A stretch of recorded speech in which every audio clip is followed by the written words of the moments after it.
పవన్ కళ్యాణ్ గారి ఆలోచన ఏంటి? ఇదైతే ఓపెన్‌గా తెలియాలి. స్థానిక ఎన్నికల విషయంలో అక్టోబర్ లోపు మొత్తానికి ఎన్నికలైతే పూర్తి చేస్తామని కోర్టుకి చెప్పింది రాష్ట్ర ప్రభుత్వం. ఇక మహా అయితే ఇప్పుడు ఇది ఆగస్టు మధ్యలో ఒక సెప్టెంబర్ నెల ఉందంతే. అక్టోబర్‌లో పూర్తి చేయాలి. ఈ లోపులో సీట్ల లెక్కలు తెలియాలి. పైగా ఇప్పుడు ప్రత్యక్ష ఎన్నికలు జరుగుతున్నాయి. పరోక్ష ఎన్నికలు కాదు. మేయర్ అభ్యర్థులను ప్రకటించుకోవాలి. ఇక మిగిలిన వాళ్ళని కూడా సర్పంచ్‌లను, జెడ్పీటీసీలని, ఎంపీటీసీలని ముందే ప్రకటించేయాలి. వాళ్ళకి కూడా ప్రత్యక్ష ఎన్నికలు జరుగుతాయి. ప్రజలు నేరుగా వాళ్ళకి ఓట్లేస్తారు. ప్రత్యక్ష ఎన్నికలు కాబట్టి వైసీపీ కూడా చాలా సిద్ధంగా ఉంది. వైసీపీలో ఆర్థికంగా బలం ఉన్న వాళ్ళందరూ ముందుకొస్తున్నారట. ప్రత్యక్ష ఎన్నికలే కదా! మనం ఎంత డబ్బులు ఖర్చు పెట్టడానికైనా రెడీ. మనం సాధించుకుందాం అనుకున్నోళ్ళు ముందుకొస్తున్నారట. అలా ఉంటే అది ఖచ్చితంగా కూటమి కూడా దెబ్బ అవుద్ది. వైసీపీ ప్లస్ అవుద్దనేది ఒక విశ్లేషణ. అది పక్కన పెడదాం ఇందులో.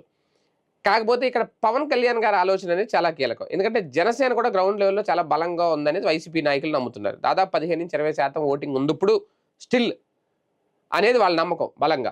ఎందుకంటే ఈ 2 ఏళ్లలో బాగా పెరిగిందని. అది పెరిగిందా లేదా ఎక్కడ తెలుస్తదంటే రేపొద్దున వాళ్ళు బరిలోకి దిగితే తెలుస్తది. వాళ్ళు ఎన్నికల్లో పోటీకి దిగితే తెలుస్తది. వాళ్ళు అనుకున్న స్థానాలు కనీసం 30% అయినా ఇస్తే వాళ్ళ బలం తెలుస్తది.